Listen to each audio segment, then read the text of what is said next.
mentioned earlier.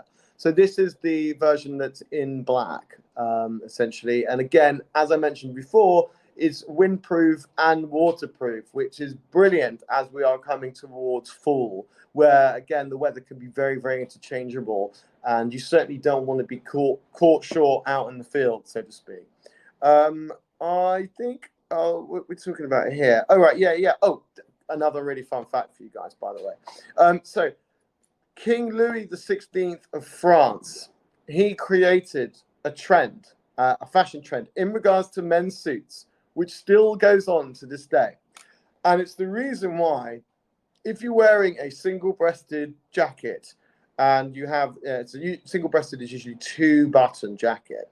It's the reason why you only do the top button up and not the bottom button, because King Louis XVI became very, very portly, and he had a little bit of a belly when he tried on his jacket. And so in order to relieve himself, he left the bottom button undone to give himself a little bit of extra wiggle jiggle room. And obviously when he presented himself in the court, the rest of his establishment essentially all followed and did the same thing, because obviously at the time, the king was the one that was closest to God, and so you would do everything that the king would do, and you'd follow in one's footsteps. So that's actually apparently the reason why we only, in men's suiting, if it's a single 2-button jacket, do the top button up and not the bottom button, thanks to King Louis XVI. And really truly, moving on from that, it's amazing jackets today, how much relevance they have in regards to history. And it sort of echoes what we're talking about today with a lot of these products, that they all serve a utilitarian purpose. There's also a reason why men still have the buttonhole. And I believe it's something to do to attach themselves to another garment. Again, sometimes it can be used to hold a little rose or a flower. So there are different reasons why men also have a little buttonhole there as well. But again, they all sort of come from somewhere. They all serve a purpose. And it's very much like these jackets today. And a lot of men's fashion generally does seem to do that. And a man that certainly heralded the early modern suit would have been, again, a dandy that we've mentioned on the show previously before, and that's Beau Brummel. And the Beau Brummel statue, actually, as we know, we've spoken about, is in Piccadilly. It's on Jermyn Street. Next time you're in London, please go and see him. It's a bronze statue of Beau. And he certainly created the very early modern suiting that we still have to this day, because before that, a lot of, we were still very much, in the English, were following what the French were doing in regards to wearing sort of billowed short trousers with those long tights.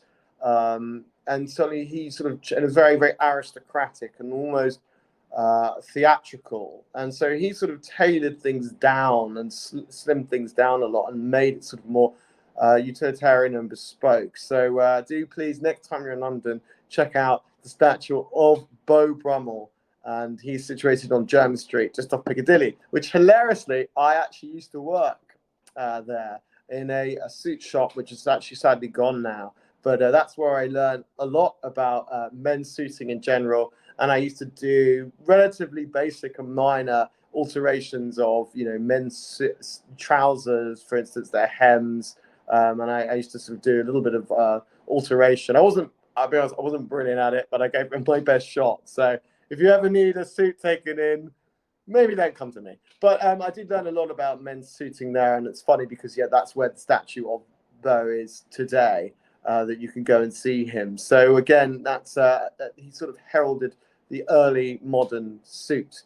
And so, I'm just going to go over some of the products again that we've spoken about in the show today. So we talked about the product that's currently on screen now, which is Norse products, and it's the Lars Packable Jacket, and it does come in 2 variations. So that's the black and the beige. And as I said, they are wind and waterproof. And this is a great deal, guys. I mean, if you're looking for a jacket, I would certainly, this is probably, the black and the beige are probably my top picks for today. Not to disregard the others. I think they're great as well. But I think this is probably something that's going to last you throughout the fall or certainly early winter as well, depending if it's a little bit more temperate as a climate. And again, it was something that will last you for years. And just to speak about it in general terms, we mentioned before about layering as well. I think that's really important because fall is such an interchangeable season. You know, you can get a number of different temperatures in a day and different elements in a day, that it's really important that you utilize, you know, certain different layers. So if you feel the need, if you get a bit too hot, you can take one off and you can carry it around.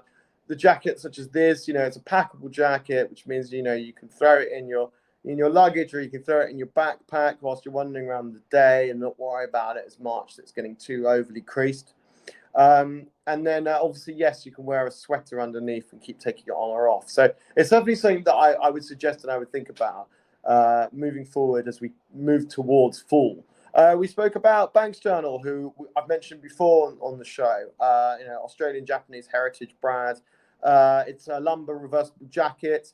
Again, it's something that is very utilitarian and also serves another purpose, that you get almost buy one, get one free. So do look into the lumber reversible jacket. We mentioned the product previously just before this one, which is Anthony Tompus Melio, the Peruvian designer, with the stretch cotton jacket, which again is a little bit more lightweight. So actually it would be perfect when the weather is a little bit more mild, for instance, or a little bit warmer, but you still feel that you want to have to wear an outerwear jacket. And actually for me, I'd always say, if I can, I'd always prefer to wear a jacket. I don't know, there's just something about it. It's almost like a protective quality to be having a jacket on. And then we also mentioned the native North workman utility jacket, which is very lightweight, layerable, and is certainly inter-seasonable. In regards to, I believe all of these jackets are. So it's very apt we're doing the show today, because you certainly would be getting more bang for your buck to be buying these products now as we move into fall and into, unfortunately, winter. But guys, once again, it's been an absolutely fantastic show. I've had a really great time speaking to you and talking about the history of men's suit jackets and showing you some of the fantastic Verishop products that they have in store. I'll be back same time at exactly the same place next week. I wish you all the best from Mexico. Thank you very much, guys. Bye-bye.